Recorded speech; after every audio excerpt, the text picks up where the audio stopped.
Welcome to this explainer. Let's jump right in. Today, we're looking at a massive paradigm shift in early childhood development called confidence first learning. We all want kids to be curious, right? But it's actually so easy to accidentally crush that curiosity by focusing too much on getting the right answers right away. So today, we're going to flip the script. We're going to see why a child needs to feel totally, completely safe to try before they can ever really show us what they know. But first, I want you to think back for just a second. Picture a teacher, a coach, maybe a parent, who made you feel brave enough to try something totally new. What did they do? I bet they didn't just drill you with facts. They probably became the emotional climate of the room, right? They bridged the gap between your fear and making that first jump. Well, that exact feeling of emotional safety is what we're going to learn how to build today. All right, here is our roadmap for today's explainer. We'll start with what happens when children stop trying, and then move to the idea of confidence before correctness. Then we'll unpack the hear, see, do method, the confidence loop, connection before correction, and wrap up with 5 core principles of learning. Let's get into it. Section 1. When children stop trying. Okay, we have all seen it. You ask a child to do something and they just refuse, or they freeze up. Maybe they hide under the table, blatantly copy the kid next to them, or start shouting silly words at the exact wrong time. Our adult brains instantly want to label that as lazy or disruptive behavior. But here's the big reframe. That is not laziness. It's a deeply rooted defense mechanism. Think about a 4-year-old being asked to draw a really tricky shape, like a diamond. Instead of trying and failing, they throw the crayon across the table and laugh. They are terrified of getting it wrong. Playing the class clown or the rebel is just way, way safer than failing in front of everybody. And this brings up a fascinating truth about little ones. Behavior almost always speaks before language does. Young kids just don't have the fancy vocabulary to say, hey, I'm worried I'll be wrong, or I'm feeling deeply embarrassed right now. So they avoid the task, or they get angry. It can be incredibly frustrating for us adults because we just want them to use their words. But we have to look past that frustrating behavior to spot the real roadblock, which is almost always a lack of confidence. Section 2. Confidence before correctness. This brings us to a crucial distinction, our major paradigm shift. Confidence before correctness absolutely does not mean we're ignoring accuracy. We aren't lowering the bar here. The underlying skill still absolutely matters.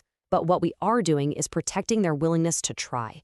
Because think about it. If a kid gets an immediate big red X or a sharp public no, that's wrong, their spirit just deflates. And if they shut down, they can't learn, period. So our very first goal isn't pulling the perfect answer out of them. It's simply securing their willing participation. So I want you to keep this anchor mantra in your head. Protect the next attempt. Every single interaction we have teaches a child an identity. It tells them if they're allowed to try, if they belong, and if they can actually grow. If a student stumbles on a basic math problem and we get visibly frustrated, they don't think, oh, I need to practice math.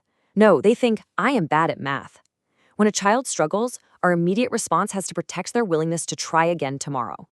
Section 3, the hear, see, do method. So how do we actually pull this off? We use a straightforward toolkit designed to lower the fear of learning by giving kids multiple doors to walk through. The first door is hear. And this isn't just about giving verbal instructions. It's heavily about tone, rhythm, and songs. Have you ever noticed how a teacher will sing a cleanup song instead of yelling, everybody clean up right now? That's because musical rhythm literally bypasses a child's anxiety filter. By using call and response, and most importantly by listening to a child for their meaning before jumping in to correct their grammar, we prove that their voice matters. The second door is see, which is all about lowering fear through clear modeling. The psychology here is brilliant.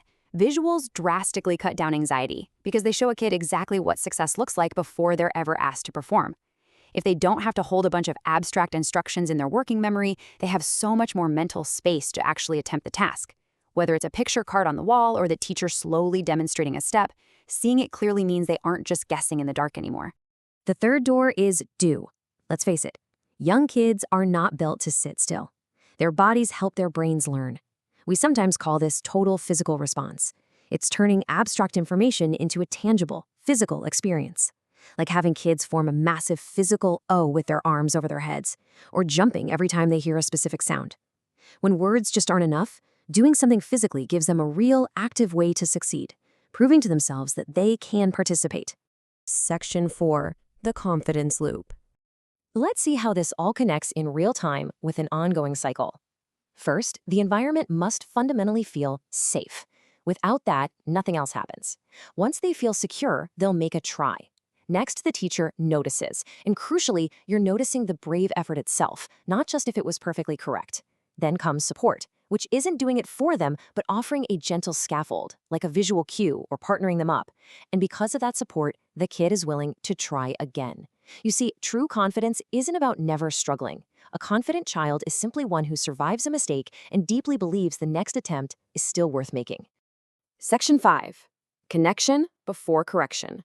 To keep that loop moving, we, the adults, have to fundamentally change how we speak. Check out this contrast. On the left, a correction-first approach. Wrong. Try again. For a young child, that immediate emotional hit can completely shut down their next attempt. On the right, a confidence-first approach. You are close. Let us try it together. The exact same standard is there, the correction is happening, but we are keeping the relationship safe first. Us and together are absolute magic words for a nervous kid. Let's look at another stark comparison. Stop making mistakes versus mistakes show us where to practice next. Again, we're giving strong, clear guidance, but we are doing it entirely without shame. By framing mistakes as valuable data rather than catastrophic failures, we completely shift the vibe in a learning space. We aren't pretending mistakes don't happen, we're just changing the emotional path so the kid can actually receive the correction without panicking. And keep in mind, the language we use is supercharged by our daily structures. Routines are literal confidence machines. Having the same opening ritual, clear repeatable language, and offering small choices drastically strips away uncertainty. Imagine a repeatable pattern, like starting every single feedback session with, "I noticed that you."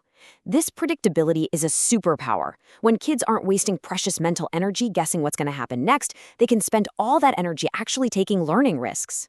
Section 6. 5 Principles of Learning. Let's wrap this all up with 5 foundational design principles to guarantee kids leave your space more eager to learn than when they arrived. Number 1, safety before output. You cannot harvest crops in a winter storm. You have to prep the emotional space first. Number 2, model before demand. Show them the clear path before asking them to walk it alone. Number 3, movement before mastery. Remember that the body gets it long before the complex words arrive. Number 4, connection before correction. Always repair and maintain the relationship while teaching the skill. And number 5, the deepest principle, identity before performance. Help the child fundamentally believe, I am someone who can learn. Which leaves us with this final provocative thought. As you step into your classroom, your living room, or anywhere you guide young minds, remember that the ultimate goal isn't the perfect delivery of content. The goal is building a space where every child knows they are safe to try, safe to fail, and safe to grow. So I'll leave you with this question to chew on. What will you protect in the next attempt? Thanks for joining me on this explainer, and I'll see you next time.